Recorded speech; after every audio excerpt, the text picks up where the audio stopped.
خير العميم مثالا أسمو وأجتاز السماء جلالا فأزيد أسرار. بسم اللہ الرحمن الرحیم. السلام علیکم.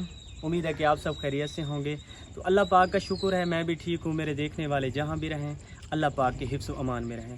تو ناظرین آج الحمدللہ بہت زیادہ خوشی ہوئی ہے کیونکہ یہ میں قربانی کے لیے 3 بیل لے کے آیا ہوں. اللہ پاک ان لوگوں کی قربانی قبول و مقبول فرمائے جو لوگ مجھ پہ بھروسہ کر کے مجھ پہ اعتماد کر کے اپنی امانتیں بھیج رہے ہیں. تو ماشاءاللہ آج وہ بلیک کلر والا جو بیل ہے وہ آج ہی میں لے آیا ہوں منڈی سے. اللہ پاک میری بہن آپ کی قربانی قبول و مقبول فرمائے. تو میں آپ کو بتاتا ہوں یہ جو سامنے والا یہ بیل کھڑا ہے یہ میری امی جان کی طرف سے ہیں جو کہ UK سے ہیں. اللہ پاک ان کی قربانی قبول و مقبول فرمائے. یہ جو میری امی جان ہے یہ میری ہیلپ کرتی ہیں تو میں غریبوں کی مدد کرتا رہتا ہوں. اللہ پاک ان کو اچھی صحت دے, ان کے مال و رزق میں برکت پائیں. یہ جو درمیان والا جو بیل کھڑا ہے یہ میری ان بہنوں کی طرف سے ہیں جو کہ 6 بہنیں ہیں 1 بھائی ہیں. اللہ پاک ان کی قربانی قبول و مقبول فرمائے. میں آپ کو بتاتا ہوں یہ نذیر بیگم, زیدہ بی, نیسا محمود, شمیم اختر, جنت بی, محمد ابراہیم, زیتون الیاس, یہ 6 میری بہنیں ہیں 1 بھائی ہیں. اللہ پاک ان کی قربانی اپنی بارگاہ میں قبول و مقبول فرمائے. تو انشاءاللہ میں جس علاقے میں رہتا ہوں, جس گاؤں میں رہتا ہوں, یہ دیہات کا ایریا ہے. یہاں پر لوگوں کے پاس کوئی وسائل نہیں ہے, انتہائی طور پر غریب لوگ ہیں. تو انشاءاللہ ہم یہ قربانی والے دن ان کو ذبح کریں گے. یہ 2 پہلے دن ذبح کریں گے, 1 دوسرے دن ذبح کریں گے.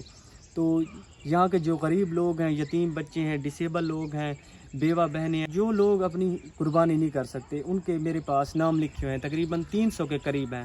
انشاءاللہ میں کوشش کروں گا عید والے دن کسائی بھائی کو لے کے آئیں گے جو ان کو ذبح کر کے ان کو بنائیں گے.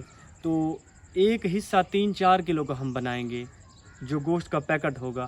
جو لوگ ادھر ہی آئیں گے, ہم نے کافی لوگوں کو بلایا ہوا ہے, جو لوگ ادھر آ سکیں گے تو ہم ان کو ادھر ہی گوشت دیں گے. جو میری بہنیں ہیں, جو ڈسیبل بھائی ہیں, جو نہیں آ سکیں گے تو انشاءاللہ میں کوشش کروں گا یہ گوشت لے کے ان کے گھر میں پہنچاؤں گا تاکہ وہ اپنے بچوں کو کھلا سکیں. کیونکہ وہ پریشان نہ ہو کہ ہماری قربانی نہیں ہے, ہم کیا کریں گے, ہم اپنے بچوں کو کہاں سے گوشت کھلائیں گے. تو انشاءاللہ میں آپ کو بتاتا ہوں. تو ویورز یہ جو بیل ہے بلیک کلر والا عائشہ بہن کی طرف سے, اللہ پاک ان کی قربانی قبول و مقبول فرمائے. وہ آج ہی کینیڈا سے پاکستان آئی ہیں. تو انہوں نے کہا کہ شاہد بھائی میرا جو ہے نا آپ منڈی سے جا کے بچڑا خریدے, میں آپ کو پیسے سینڈ کر رہی ہوں. تو الحمدللہ شکر ہے مالک کا, انہوں نے مجھے پیسے سینڈ کیے. میں آج ہی گیا ہوں ان کے لیے یہ بچڑا لے کے آیا ہوں. انشاءاللہ یہ عید کے پہلے دن ان کو جو ہے نا ذبح کریں گے. اللہ پاک ان کی بھی قربانی قبول و مقبول فرمائے, ان کے بچوں کو بھی سلامت رکھے. تو اسی طرح کے کافی سارے لوگ ہیں یہاں پر جو قربانی نہیں کر سکتے, جو انتہائی طور پر غریب. ویورز جس میں علاقے میں رہتا ہوں یہ ایک بیکورڈ ایریا ہے, یہاں پر کافی سارے غریب لوگ رہتے ہیں. یہ ایک دیہات کا ایریا ہے, لوگوں کے پاس کوئی وسائل نہیں ہے. تقریباً 80-90% لوگ یہاں غربت میں مبتلا ہیں. تو جو میری بہن بھائی کوئی اپنی قربانی کرنا چاہتا ہے تو اسی طرح کے گاؤں میں جا کے اپنی قربانی کریں تاکہ یہ بیچارے لوگ گوشت کھا سکیں. اللہ پاک ہمیں ان کا دگنا ثواب عطا کریں گے.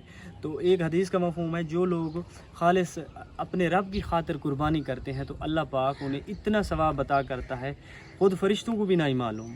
جب یہ جانور ذبح کیا جاتا ہے تو پہلا قطرہ خون کا زمین پر پڑتا ہے, اللہ پاک اس بندے کے 70 درجات بلند کر دیتے ہیں, 70 گنا ان کے گناہ معاف فرما دیتے ہیں. اللہ پاک ہر مسلمان کو قربانی کرنے کی توفیق عطا فرمائے. جو لوگ قربانی کر رہے ہیں اپنی استطاعت کے مطابق اللہ پاک ان کی قربانی قبول و مقبول فرمائے. انشاءاللہ قربانی والے دن جتنے لوگ ادھر آئیں گے ان کو ادھر ہی پیکٹ بنا کے دیں گے گوشت کے. جو لوگ نہیں آ سکیں گے, جو میری بہنیں نہیں آ سکیں گی, تو انشاءاللہ میں یہاں سے کوئی سواری انتظام کر کے یہ جو ہے نا ان کے گھر پہنچا دوں گا. اللہ پاک ان سب کو سلامت رکھے جو لوگ مجھ پہ بھروسہ کر کے, مجھ پہ اعتماد کر کے اپنی امانتیں مجھے بھیج رہے ہیں. تو ویورز آپ کوشش کریں اسی طرح کے جو گاؤں ہوں, اسی طرح کے جو غریب لوگ ہوں, اپنی قربانی وہاں جا کے کریں تاکہ یہ بیچارے لوگ اپنے بچوں کو گوشت کھلا سکیں. اللہ پاک آپ سب کو سلامت رکھے. جزاک اللہ.